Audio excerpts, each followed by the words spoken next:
Hi everyone, my name is Sujan, and today I'm going to be discussing the solution to the problem Team Olympiad, which is given by 498. So let's quickly look at the problem and what it wants us to do. So there's this school which has n children studying in it. All of these n children are gifted, and they're gifted in some particular skill or field. So which is denoted by T of I, where for the ith child, if T of I is equal to 1, this child is good at programming. If T of I is equal to 2, this child is good at math. And if T of I is equal to 3, the child is good at PE. So each child is exactly good at only one thing. So there's no child being good at both programming and math, or programming and PE, or anything like that. No such combinations. The child is only good at one particular thing. So there's some kind of competition that this school wants their students to go, which requires a team of three students. In this team, there's supposed to be one child who's good at programming, one child who's good at math, and one child who's good at PE. Uh, Essentially, of course, they also say that each child can be a member of no more than one team. So two teams cannot be sharing a common member in their team. So we're asked what is the maximum number of teams that the school will be able to send, and how these teams will be formed, as in which student is a part of which team. Essentially, it's our job to identify that and present that to as the answer. So let's quickly look at the input and output, how they're going to give it to us and how we're expected to give it back to them.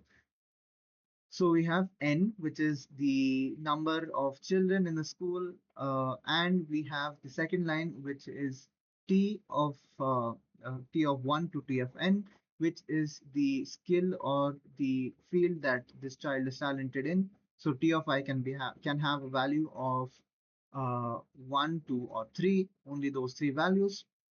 And for output, we're supposed to print out the maximum number of teams that can be formed and also the arrangement of these teams, where this is the indices of which of these students have been picked to, essentially be a part of that team. So let's quickly look at the logic behind the solution, right? Uh, Behind this problem, essentially. What determines the number of teams or the maximum number of teams that are being, that is possible? So if we had to take this input as an example, let's go over here. So let's say we have seven students and we have uh, these students with their individual talents. Let's go ahead and count the individual talents that they have, and let's keep a track of these talents, right? So we have one three times. So if I had to use a tally marker, I would say one is three times. If and then we have two times. So I'll say two is two times. And then for three, which is also two times, so it has two times. So if I were to make a team of these members, and if I need each member of essentially if I need one, two, three members of each of these types in my group, how I would form this group is essentially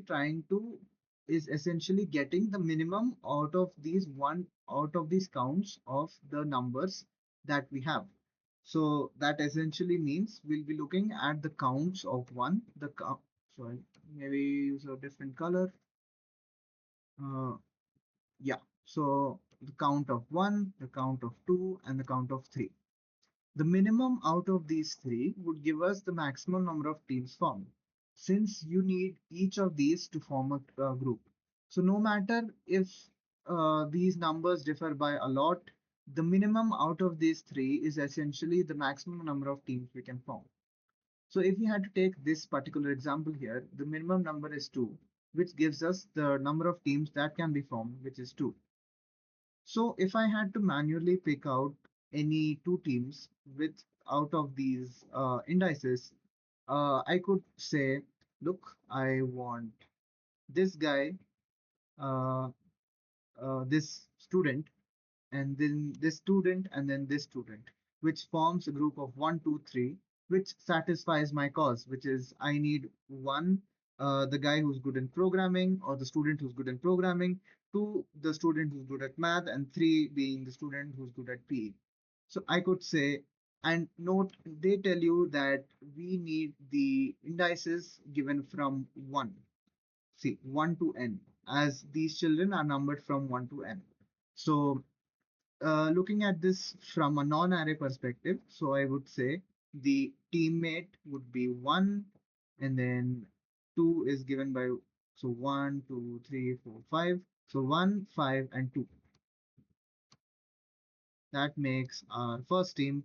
And if I had to pick another team, I would say this student, this student, and this student. So that would give me 3, 4, and 7. So that's what they want us to do. We need to essentially find this minimum number of teams, which is, sorry, we need to find the maximum number of teams, which is obtained by finding the minimum out of the counts of essentially the count of 1, the count of 2, and count of 3.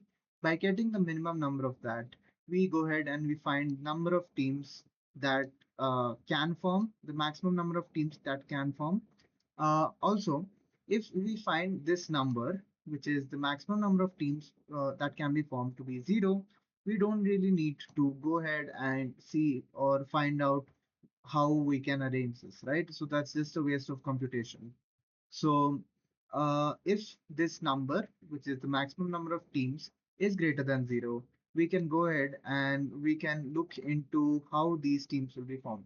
So this task is essentially divided into two steps, where one, we're finding the maximum number of teams by taking in the counts of 1, 2, and 3, and then finding the minimum of those counts.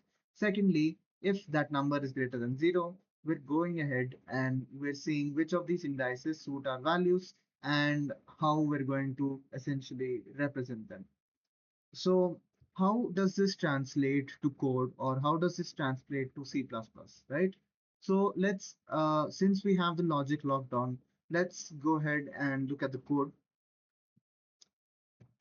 So first we're taking in the input, which is the n, which is the number of students in that school, and we have an array, or a vector in this case, of the data type int, and we're calling this ARR array of size n. And then we're taking the input for this array. Secondly, the more important part here is we have three more vectors, which are a, b, and c. So what we're essentially doing is we'll be using these to store the indices of where these ones or twos or threes are being stored. So that helps us to later print them out like this as the answer, which is the most convenient and efficient way to do it, instead of somehow tracking or doing other stuff like that. So we also have the counts of these numbers. So we have, as a data type of int, we have count 1, count 2, and count 3, which gives us the number of ones, number of twos, and number of threes. So then we have a for loop which runs n times, which is for the n students. So we're checking through each element in the array consisting of n elements. If this element, if array of I is equal to 1, that means the student is good at programming. So we'll say, look, I want you to increase the count of 1, or the number of programmers, and also push back the value of the index, or where the student is located, into A. Else, if this guy, or if the student is good at math, which is given by 2, I would say increase the value of 2, or increase the value of increment the value of how many math students we have, and also push the student's location into B. Else, if it's not 1, if it's not 2, it has to be 3. So increment the value of 3, which is the students who are good at physical education, and also get this student's location and push it back into C. So, as I discussed, the answer for the maximum number of teams would be the minimum out of all these three counts, which is the counts of 1, 2, and 3. So, since we're having more than two elements, more than two essentially values that we're passing on to the minimum function that exists in C++, we have to use something called an iteration list. So, which is given by the brackets we've used here. So what this essentially does, it works as you expect. It gives you the minimum value of these three, which is C1, C2, and C3. So in this case, for us, the answer is 2. So if I run this really quickly, just to show you this is not fabricated,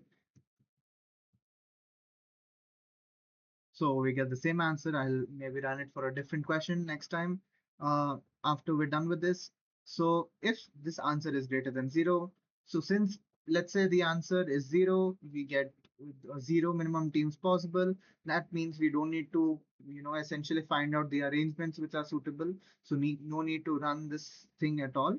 So unless and until it is greater than 0, this won't run at all. If the answer is 0, if the maximum number of teams are 0, we run this answer times, or we run this the maximum number of team times, and we print the locations of these teammates. So how we do this essentially is, since we stored these indices in A, B, and C, where A is the students who are good at the first field, which is programming, and B is the second field, which is math, and third, which is PE.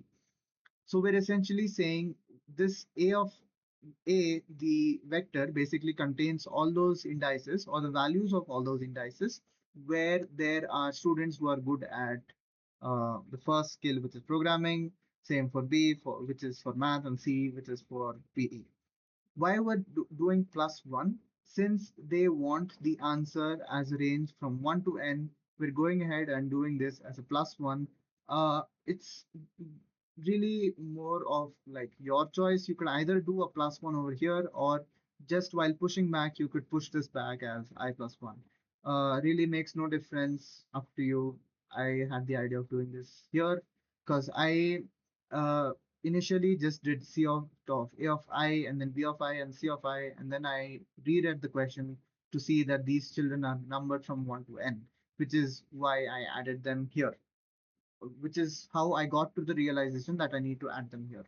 So, and then there's some space between so that it's readable, and then you end the line because you have the n number of teams that are forming. So if we take another example, which is given here, so here, obviously, we can see right off the bat, we have no 3, which is essentially there's no students who are good at PE. That means no teams can be formed. So the answer should be 0. So if we had to run this, we get 0. So this is a fairly simple problem. Right, the time complexity of this would be O of n, because the biggest loop we have, or the most complex loop we have, is just a simple for loop and a one-step for loop, which runs n times for n being the number of students. And since n is less than 5,000, it very well clears our limit for time limit per test second, which is 1 second. So no problem at all. And that's about it. This is a 800 dated problem, so fairly simple. uh, do let me know if you have any questions regarding to this, or if you have some sort of alternate approach which does not need all this maybe complex stuff, or if my solution feels complicated, do let me know. And if you have any other questions or some kind of feedback, I'm more than happy to know. Do drop them in the comments, or if you know me, come say hi and tell me what's up. uh, with that, I'm ending this video. Yeah. All right. See you. All the best. Bye bye. Thank you.